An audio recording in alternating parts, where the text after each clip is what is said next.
While Super Nintendo World has already been built in Japan and Hollywood, the version found at Epic Universe will be unique in that it's the largest so far. It will bring over basically everything from Japan's version of the land, including the upcoming Donkey Kong expansion. The land will be split into two sections, Super Mario Land and Donkey Kong Country. You'll enter through a warp pipe found in Celestial Park, taking an escalator up to Peach's castle on the second story. From there, you'll officially be in Super Mario Land. In the back of this land, there's another warp pipe over to the jungles of Donkey Kong Country. While both of these lands have their aesthetic differences, they're both a part of the overarching world of Super Nintendo World. In this video, we'll go over everything you can find in this world, using official details from Universal and rumors from sites like Theme Park Stop. For more like this, be sure to check out the rest of the series, and with all that said, let's get into this closer look at Super Nintendo World.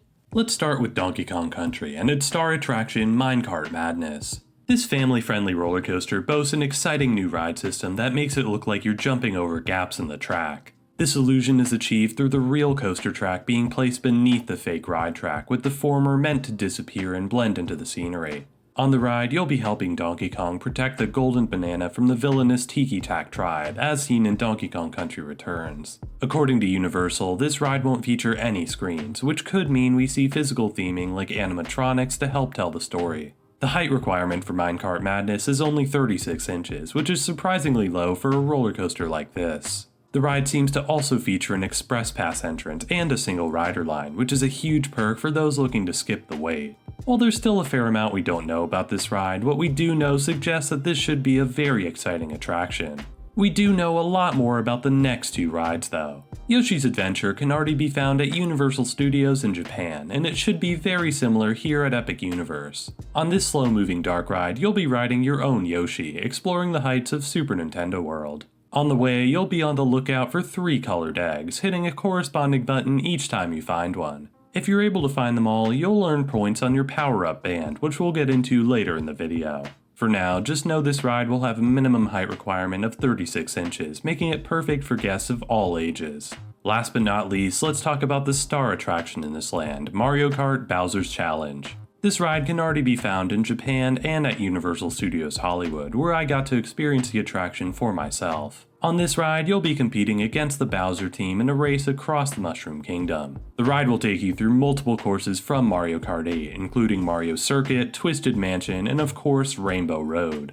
In order to see the game elements, you'll be given a pair of AR glasses, which will show you your teammates, competitors, and stock of green shells. You'll be given green shells throughout the ride, which you can use to slow down your opponents and win the race. The height requirement for this ride is 42 inches, making it the highest of these 3 attractions. Regardless, I think this ride is going to be a huge hit in Orlando when it opens in 2025. However, there's technically one more attraction we still need to talk about. There's an additional experience guests can unlock if they purchase one of these power-up bands. These bands allow you to interact with items in the land in various different ways. You can collect coins by hitting blocks, see hidden pixel art around the park, sync your score on Mario Kart and Yoshi's Adventure, and participate in 5 different key challenges. These key challenges are what allow you to unlock this final experience, with guests needing to beat at least 3 of them. These key challenges are as follows. First, you have Goomba Crazy Crank, where you need to crank a lever to make a Goomba fall off a spinning platform.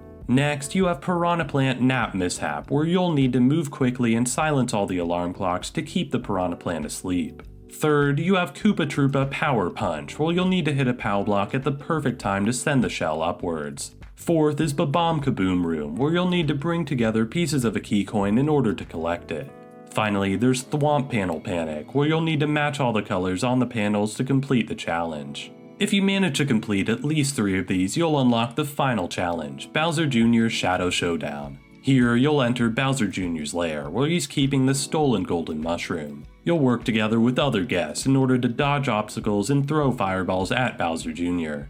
The attraction itself is a massive screen, where your movements are mimicked through a shadow in the game. It's kind of a workout, but a really fun one at that. Remember, the only way to unlock this final experience is by buying a power-up band. Based on my time at Universal Studios Hollywood, they will allow people without a power-up band to try the 5 key challenges around the park.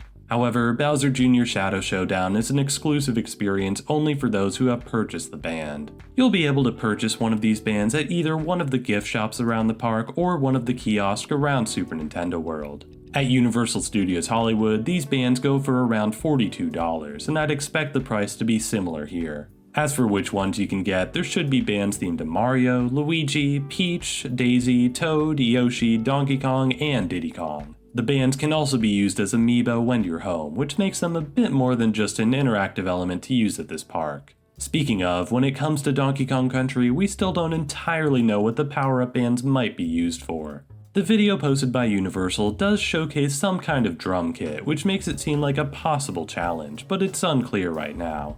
Rumors suggest that we could see challenges featuring the animal buddies from Donkey Kong Country, but there hasn't been an official confirmation from Universal. In any case, I doubt these challenges will unlock an additional experience, or count towards the challenges needed to unlock Bowser Jr.'s Shadow Showdown. With all that said, let's dive into everything else you can find in Super Nintendo World, starting with the food.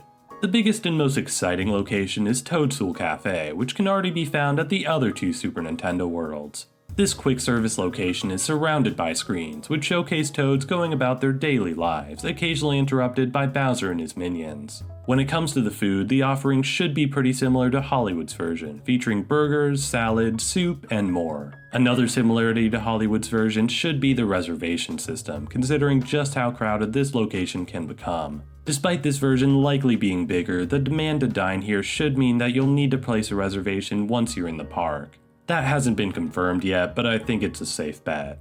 There are a few smaller dining locations as well. In Super Mario Land, there are 2 additional snack stands you can stop by. The first is Yoshi Snack Island, which should feature drinks and other small items. There's already one of these over in Japan, but I doubt the menu will be very similar at all. The same goes for Turbo Boost Treats, which is known in Japan as Pit Stop Popcorn. There's a chance snacks from Hollywood could make an appearance here, like the Mushroom Calzones or the Fireflower Pretzel.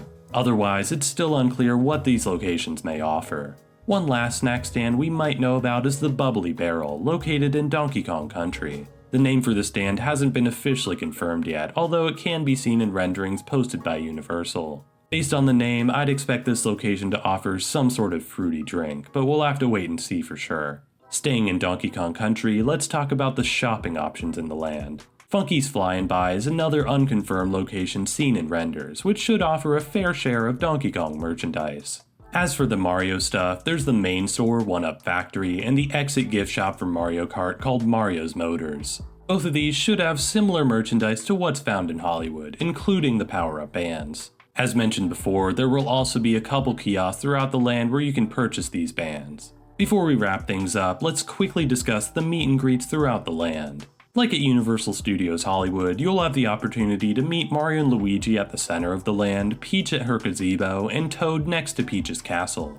There should also be some sort of meet and greet experience in Donkey Kong Country, although nothing has been confirmed quite yet. There does seem to be some sort of stage near Donkey Kong's treehouse, but it's unclear what exactly that will be for. One final point to mention is the possible expansions to this land. First, there's been talk of a Donkey Kong playground of some kind coming to this plot of land here. This project had apparently been cancelled, although Theme Park Stop reports it could still come in the future. Another expansion rumored by Theme Park Stop could come to this plot of land here, with the leading theory being a Luigi's Mansion attraction. This could even be the first expansion to Epic Universe, opening as soon as 2027. We'll have to wait and see for sure, but considering how popular this land should be, I wouldn't be surprised if this is only the beginning for Super Nintendo World. For now though, that's everything coming to this land. Be sure to subscribe so you don't miss the rest of the series, and check out the last episode all about How to Train Your Dragon Isle of Berk. Thanks so much for watching, and I'll see you all next time.